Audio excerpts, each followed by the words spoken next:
Les récentes tempêtes qui ont sévi dans le sud-ouest, notamment dans la région de Montauban, du Gers aussi, font poser une question très importante.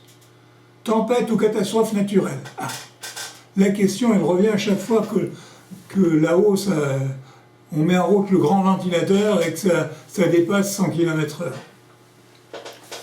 Même les élus locaux, qu'ils soient députés, sénateurs, conseillers généraux, maires, etc., ils n'y comprennent rien. Pourtant, ce sont eux qui votent les lois. La tempête, c'est une chose très précise. La tempête, c'est le vent qui souffle très fort, cyclone, ouragan. D'accord? La garantie tempête, elle est obligatoire dans tous les contrats d'assurance depuis le mois de juin 1990. En fait, c'est une loi qui a été votée à la suite de très fortes tempêtes qui ont sévi les 25 et 26 janvier 1990 et au mois de février suivant, et qui ont détruit beaucoup de forêts, de maisons de terrain, notamment en Île-de-France, le bois de Boulogne. Moi j'étais à Paris à l'époque, il a été en partie rasé. La garantie tempête, elle est obligatoire dans tous les contrats, même si ce n'est pas écrit dans votre contrat, et il est réputé y être. D'accord? Donc si un jour votre assureur vous dit « vous n'êtes pas garanti en tempête », c'est un menteur, ou c'est qu'il ne connaît pas le code des assurances. Donc, la garantie, elle existe. Mais ne pas confondre avec les catastrophes naturelles. Qu'est-ce que c'est qu'une catastrophe naturelle? C'est un événement qui n'a pas de nom, précisément. Ça peut être une coulée de boue, un effondrement, une avalanche, ça peut être les trois quarts des catastrophes naturelles sont des inondations. C'est tout événement que l'homme n'a pas pu prévoir et qui est irrésistible. Une tempête, on ne peut pas le prévoir et c'est pas résistible non plus, mais la tempête, elle existe dans les garanties normales. Alors que les catastrophes naturelles, ça garantit tout ce qui n'est pas garanti dans les contrats normaux. Ok? Est-ce que c'est compliqué? Mais non, c'est pas trop compliqué. Vous verrez, je vous dirai après où il faut le voir. Donc, une catastrophe naturelle, c'est autre chose qu'une tempête.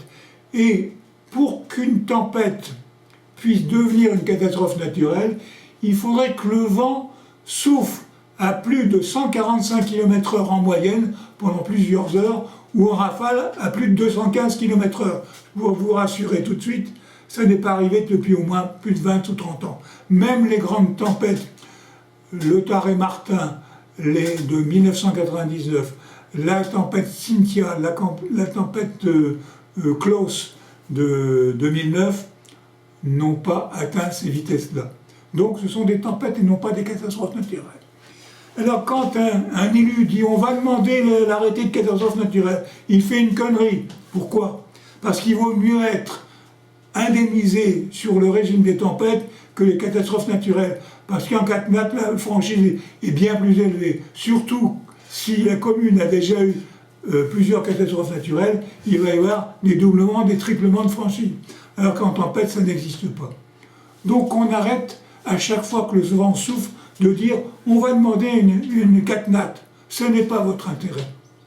De même, les agriculteurs, je compatis, messieurs, mesdames, mais la catastrophe naturelle, ça ne marche pas non plus pour les récoltes sur pied ou pour le bétail. Vous avez des garanties spécifiques qui s'appellent les calamités agricoles.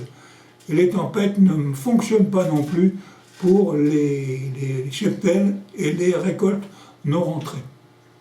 Alors, quand on voit ici et là des responsables de chambres d'agriculture qui disent on va demander les catastrophes naturelles, messieurs, je vous en prie, relisez un peu le code des assurances, vous saurez que pour les agriculteurs, ce n'est pas une catastrophe naturelle qui va les indemniser. On vous fait croire tout et n'importe quoi, on vous donne des espoirs inutilement. C'est ça que je dénonce aujourd'hui. La tempête, c'est une chose, catastrophe naturelle, autre chose. Et ça ne garantit pas tout.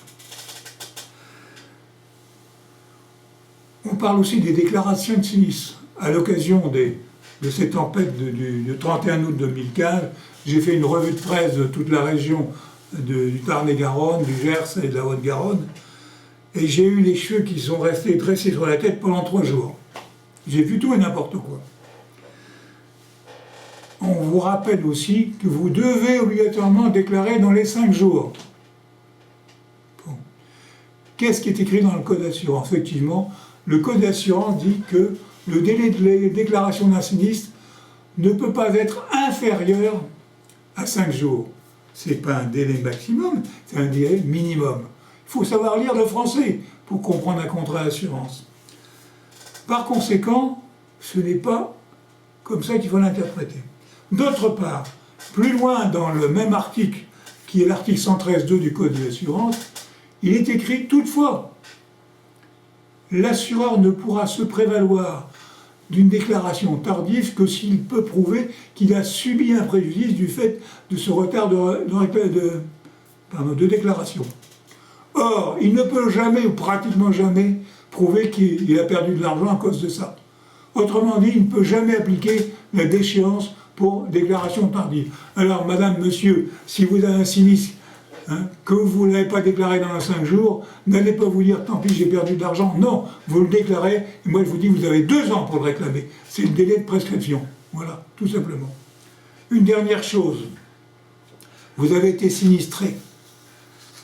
Vous allez demander à vos artisans, vos entreprises, de faire des devis de réparation des biens endommagés ou de remplacement pour ce qui est à remplacer. Surtout, n'attendez pas que l'assureur se manifeste en faisant une offre. C'est à vous qu'il appartient de faire la réclamation, de lui fournir un état de perte. Autrement dit, il faut que vous dressiez un document dans lequel vous allez réclamer tout ce que vous avez perdu. Et là, vous l'adressez à l'assureur. Moi, je vous conseille de l'adresser en lettre recommandée avec accusé de réception, pour marquer la date à laquelle il l'aura reçu. Parce que tout ce qui va suivre après, ça dépend de cette date-là. D'accord? Parce que si 1 an après, vous n'êtes toujours pas payé, vous pourrez dire, vous lui envoyez à telle date. Si vous lui avez donné comme ça de la main à la main, vous ne pourrez pas le prouver. En assurance, il faut toujours être prudent et respecter certaines règles. Maintenant, je vous donne un conseil, allez sur mon site sosassuré.com, vous aurez tous les imprimés qu'il vous faut pour présenter un état de perte. Il y a même un imprimé qui est sur Excel, où il suffit d'entrer les données, ça se calcule tout seul, vous l'imprimez, vous le donnez à l'assureur. Vous l'envoyez à l'assureur en lettre recommandée avec accusé de réception. Faites très attention. Il y a des gens qui disent, quand on a un sinistre, on est toujours mal remboursé. C'est pas vrai. Si vous savez ce que vous avez à réclamer, si vous faites bien attention, si vous documentez, si vous renseignez, on ne perd rien en assurance. C'est faux. Les gens qui perdent, c'est parce qu'ils ne savent pas. Ils ne savent pas là où il faut aller pour être renseigné. sosassuré.com. Au revoir. Les minutes maintenant.